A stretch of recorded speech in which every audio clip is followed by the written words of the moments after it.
اعوذ باللہ السمیع العلیم من الشیطان الرجیم بسم اللہ الرحمن الرحیم۔ ناظرین، میرا آج کا موضوع ایمان سے شروع ہوگا اور کچھ تھوڑا سا دور جا کے اس میں بھی کہ وہ چیزیں آ جائیں جو آج کل کے ہمارے معاشرے میں چل رہی ہیں، کیونکہ ایمان کو قبول کر لینا بیسک یہی ہے کہ اپنی زندگی ان قوانین کے تابع کر لینا جو اللہ تعالیٰ نے ہمیں دے رکھے ہیں۔ تو اس سے میں اپنے آج کی ڈسکشن کا لیکچر شروع کرتا ہوں۔ سورہ بقرہ آیت نمبر 177، اس میں اللہ تعالیٰ کا فرمان ہے لیس البر ان تولوا وجوہکم قبل المشرق والمغرب ولکن البر من آمن باللہ والیوم الآخر والملائکۃ والکتاب والنبیین۔ میں یہاں تک محدود رہوں گا آج۔ اس میں جو اوپر والی لائن ہے اس میں ہے لیس البر ان تولوا وجوہکم قبل المشرق والمغرب۔ اس کی تفصیل کے لیے میں یہ آپ سے معذرت کے ساتھ عرض کروں گا کہ میں اس کی تفصیل پھر کبھی کے لیے اٹھا رکھتا ہوں، کیونکہ آج کا اس سے اگلے والا کام تھوڑا سا لمبا ہو گیا ہے۔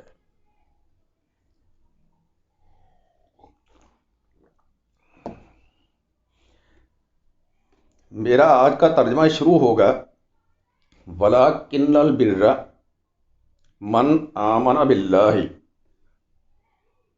وَلَٰكِنَّ الْبِرَّ اس کا مطلب یہ ہے کہ بلکہ اچھائی یا اچھائیوں کا سر چشمہ یا اپنی زندگی کا کمپلیٹلی سوچوں کا، اپنی زندگی کے محور کا قبلہ چینج کر لینا، وہ کیا ہے؟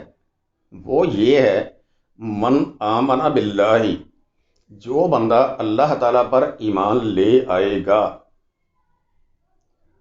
اب دیکھو، بات صرف یہ ہے کہ اللہ پر ایمان لانے کو ہر بندہ کہہ دیتا ہے کہ ہاں جی ہم اللہ پہ ایمان رکھتے ہیں، لیکن اللہ پہ ایمان رکھنے کی میننگ کیا ہے، اللہ کی ایمان رکھنے کی گہرائی کیا ہے، کہاں تک ہمیں چلے جانا چاہیے، یہ آج میں آپ کو واضح کر کے دینا چاہتا ہوں۔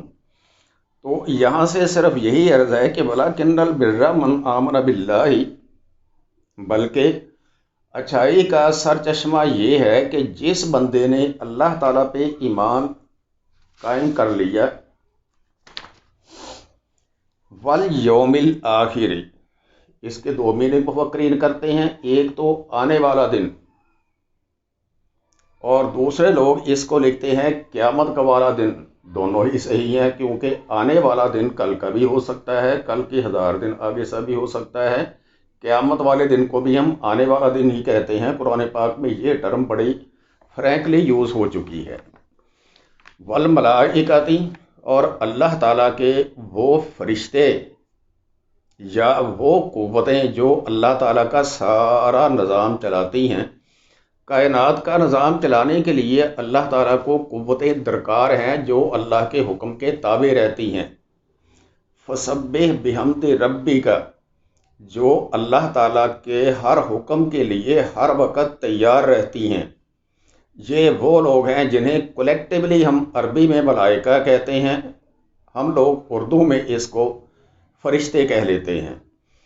والکتاب والنبیین، سارے کے سارے نبیوں پر مکمل طور پہ ایمان لانا، ان کی صداقت کو، ان کی حقیقتوں کو، ان کے آنے کو، ان کی تبلیغ کو، ان کی جد و جہد کو دلوں سے تسلیم کرنا، اور پھر اللہ تعالیٰ نے جو پیغام، جو نصیحت، جو ہدایت اپنے نبی کو عطا کی ہے قوم تک پہنچانے کے لیے، وہ ہمیشہ ہمیشہ ایک کتاب کی شکل میں آئی ہے، اس کتاب پہ بھی یقین کرنا۔ تو آج کے ہمارے موضوع میں زیادہ دو لفظ اہم ہوں گے، آمنہ باللہ اور دوسرا ہوگا والکتاب۔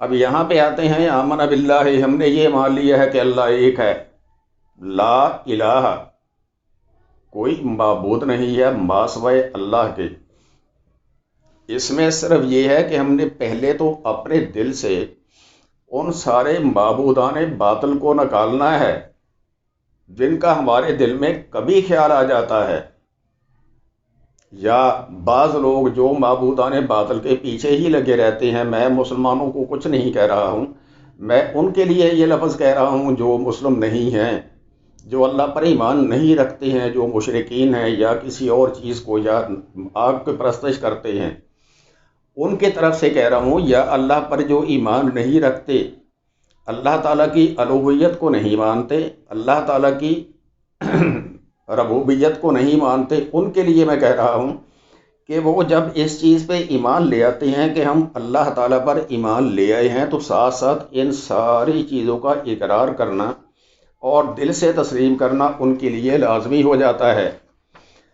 اس کے بعد کا ایک لفظ آتا ہے والکتاب۔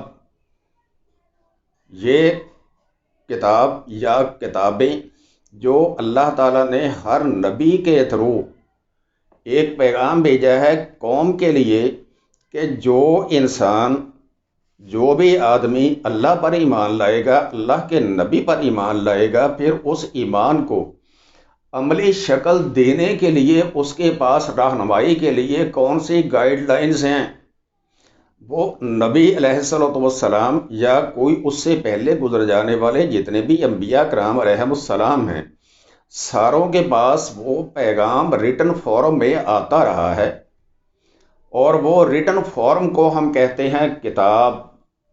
اب اس کتاب میں جتنی بھی باتیں لکھی ہوئی ہیں وہ ماننا ہمارے لیے فرض ہو جاتی ہیں، ہماری زندگی کا نصب العین بن جاتا ہے۔ اگر ہم وہ چیزیں نہیں مانتے تو پھر ہمارے ایمان لانے یا نہ لانے یا کتابوں کو ماننے یا نہ ماننے کا کوئی فرق نہیں پڑتا۔ آج کا صرف یہ دو الفاظ ہیں، آمنا باللہ والکتاب، ان پر جو ہم ایمان لائے ہیں، اللہ تعالیٰ کی الوہیت پر ایمان لائے ہیں کہ اللہ ایک ہی معبود ہے، کل کائنات کا مالک وہ ایک ہی ہے، دوسرا کوئی اس میں شریک نہیں ہے، اس کائنات کا کوئی ایک پتا بھی اس کی مرضی کے بغیر ہل نہیں سکتا۔ اور یہ بات ہمیں کہاں سے معلوم ہوتی ہے؟ یہ ہمیں اس کتاب سے معلوم ہوتی ہے۔ جب ہم اس کتاب پہ بھی ایمان لے آئے ہیں تو پھر ہمیں اس پہ استقامت سے رہنا ہے، استقامت دکھانی ہے۔ استقامت دکھانے کا مطلب کیا ہے کہ اس کے اوپر ہم نے ڈٹے رہنا ہے، چٹان کی طرح ڈٹ جانا ہے کہ ہاں جی اب ہم اللہ پر ایمان لے آئے ہیں، جو اللہ تعالیٰ کے احکامات ہیں وہی ہم نے کرنے ہیں، جو اللہ تعالیٰ کی طرف سے منکرات ہیں وہ ہم نے نہیں کرنی ہے، کسی صورت بھی نہیں کرنی ہے۔ کیونکہ جب کوئی بھی مومن، کوئی مسلمان کلمہ پڑھ لیتا ہے، گواہی دے دیتا ہے کہ اشہد اللہ الہ الا اللہ، تو اس کے بعد وہ اپنی جان کا سودا کر لیتا ہے اللہ تعالیٰ کے ساتھ کہ اے اللہ تیرے احکامات کی تعمیل کے عوض میں اپنی جان کا سودا کرتا ہوں۔ اس کا انعام اللہ کے بس میں ہے، اللہ تعالیٰ ہمیں جنت کی شکل میں دے، اللہ تعالیٰ اپنی قربت کی شکل میں دے، وہ اللہ پہ چھوڑ دیں۔ لیکن ہمارا کام صرف یہ ہے کہ اپنی جانوں کا سودا کر لیا ہے ہم نے یہ الفاظ کہنے کے بعد، اور ان پر ڈٹے رہنے کا اس کا بھی اللہ تعالیٰ نے انعام مقرر کیا ہے۔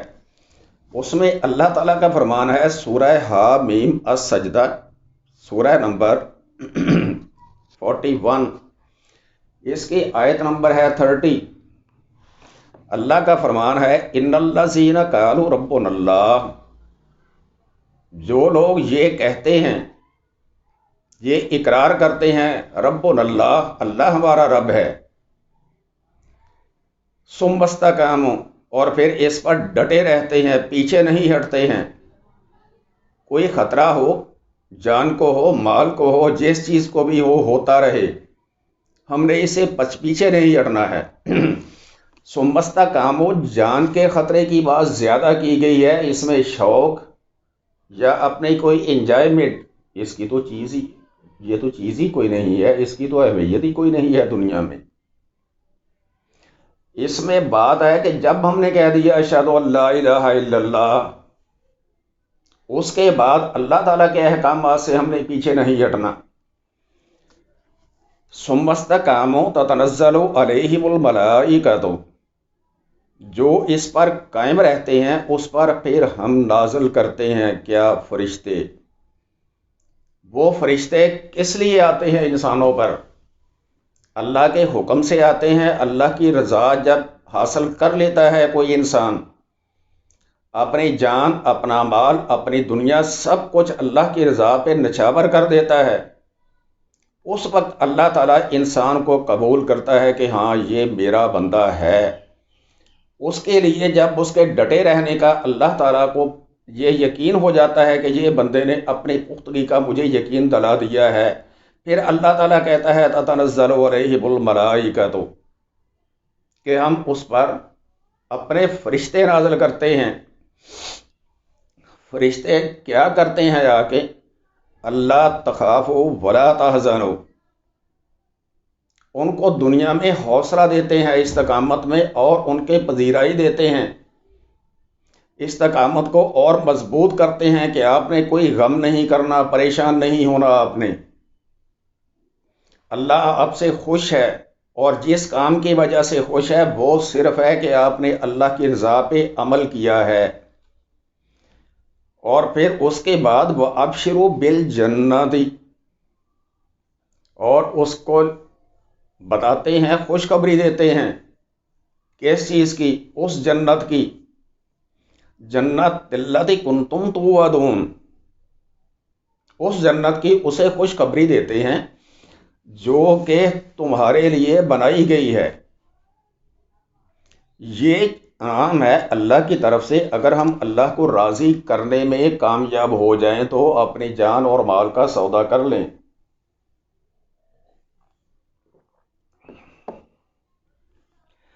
صرف اور صرف اپنی جان اور مال اللہ تعالیٰ کی رضا پہ قربان رکھنے کے لیے، صرف قربان کر دینے کے لیے نہیں ہے۔ ہر وقت اسی پہ تیار رہنا کہ کسی قسم کا کوئی میرا نقصان ہوتا ہے تو مجھے پرواہ نہیں ہے، اللہ راضی ہونا چاہیے۔ اگر کوئی انسان کو شوق ہے، عادت ہے، بری ہے، عادت اچھی ہے، جیسی بھی ہے، دنیاوی ہے، اس کو چھوڑنا پڑے گا، اور ہمیں چھوڑ دینا چاہیے، کیونکہ ہم نے کہہ دیا اشہد ان لا الہ الا اللہ۔ یہ ایک اقرار ہے جو کہ دنیا و جہان سے بڑا اقرار ہے۔ اس اقرار کے موضوع پہ کبھی انشاءاللہ بات کریں گے، تو پھر تفصیل سے بات کریں گے۔ تو مطلب یہ کہ جو بندہ استقامت سے رہتا ہے، استقامت دکھاتا ہے، اس کو اللہ تعالیٰ جنت کی خوشخبری دیتا ہے، اور دنیا کے جو پریشانیاں ہیں، جو حزن و ملال ہیں، ان سے جان چھوٹ جاتی ہے انسان کی۔ اب اس کے بعد ہے کہ جب ہم نے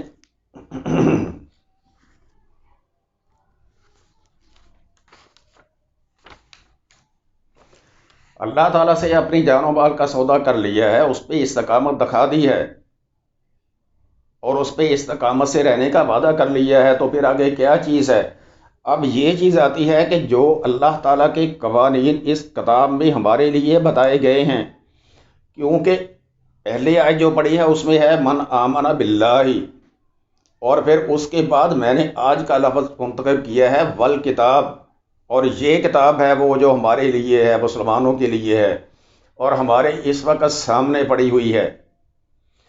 اس کتاب میں اللہ تعالیٰ نے جو جو فرمان لکھے ہوئے ہیں، جو اللہ کے احکامات ہیں ان کو پورا کرنا، جو منکرات ہیں ان کے نزدیک نہیں جانا، یہ استقامت ہے۔ اب یہ استقامت یہاں پہ اللہ تعالیٰ کا فرمان ہے سورہ المائدہ آیت نمبر 32 میں۔ یہ 3 آیتیں میں اکٹھی پڑھوں گا، 32، 33 اور 34۔ یہاں پہ جو آیت نمبر 31 ہے اس میں اوپر ذکر آ رہا ہے حضرت آدم علیہ السلام کے جو 2 بیٹوں کی آپس میں لڑائی ہوئی ہے، جو ایک بیٹے نے دوسرے کو قتل کیا ہے۔ اس کے بعد اللہ تعالیٰ کا فرمان ہے من اجل ذالک، کہ اس واقعے کے بعد کتبنا علی بنی اسرائیل، کتبہ فرض کر دیا، کتبنا ہم نے فرض کر دیا تھا، کن کے لیے؟ بنی اسرائیل والوں کے لیے، کیونکہ یہ ان کے حوالے سے بات ہو رہی ہے جو پیچھے اس کا سیاق و سباق چلا آ رہا ہے، یہ قوم اسرائیل کے حوالے سے بات ہو رہی ہے۔ کتبنا ہم نے فرض کر دیا تھا بنی اسرائیل والوں کے لیے، کیا فرض کر دیا تھا؟ انہ من قتل نفسا، جس کسی بندے نے کسی نفس کو قتل کیا، کسی آدمی کو قتل کیا، کسی انسان کو قتل کیا۔ اب قتل کرنے کی شرائط ہیں۔ اگر تو اس نے قتل کیا ہے بغیر نفس، یعنی کہ اس بندے کو کسی قصاص کے بنا، اگر اس قتل ہونے والے بندے نے کسی کو قتل کر رکھا ہو، پہلے اس پہ کیس چلا ہو، اور یہ حکومت وقت کا اختیار ہوتا ہے کہ قصاص کے بدلے میں ایک فیصلہ کریں، ثابت کریں کہ اس نے قتل کیا ہے، اس بندے کو قتل کر دیں، وہ جائز ہے، اس کا گناہ کوئی کسی پہ نہیں ہوگا۔ انہ من قتل بغیر نفس، اب یہاں تک واضح ہو گیا۔ او فساد فی الارض، یا جو کوئی بندہ زمین میں فساد پھیلا رہا ہو۔ فساد کا یہ ہوتا ہے کہ دنیا کی ترتیب کو ختم کر دینا، دنیا کے توازن کو بگاڑ دینا، انسانوں کے درمیان ڈیلنگ کے توازن کو بگاڑ دینا، یہی چیزیں دنیا میں فساد کا باعث بنتی ہیں۔ اور اسی فساد سے آگے پھر لڑائی جھگڑے قتل و غارت گری چلتی ہے۔ اگر کسی بندے کو قتل کر دیا جاتا ہے کہ اس کو قصاص کے زمرے میں لا کے، یا اس زمرے میں لا کے کہ وہ بندہ زمین میں فساد پھیلا رہا ہے، تو اللہ تعالیٰ کی طرف سے یہ کوئی جرم نہیں ہے، اللہ اس کی اجازت دیتا ہے۔ اور آگے اللہ تعالیٰ کہتا ہے فَكَأَنَّمَا قَتَلَ النَّاسَ جَمِيعًا، اگر ان دونوں چیزوں کے بغیر کسی نے دوسرے انسان کو قتل کیا ہے تو گویا کہ اس نے پوری انسانیت کو قتل کر دیا۔ یہ کتنا بڑا جرم ہے، کتنا بڑا گناہ ہے۔ ہم اپنے دشمنیوں کے لیے، اپنی چدراہٹ کے تسکین کے لیے، اپنی دشمنی کی تسکین کے لیے انسان کو گولی مار کے مار دیتے ہیں۔ ایک انسان کو بلا وجہ بغیر کسی جواز کے مار دینے کا اللہ تعالیٰ کا حکم ہے۔ فَكَأَنَّمَا قَتَلَ النَّاسَ جَمِيعًا، گویا کہ اس نے پوری انسانیت کو قتل کر دیا۔ اور یہ کتنا بڑا جرم ہے، اس کا اندازہ اس بات سے ہو جائے گا۔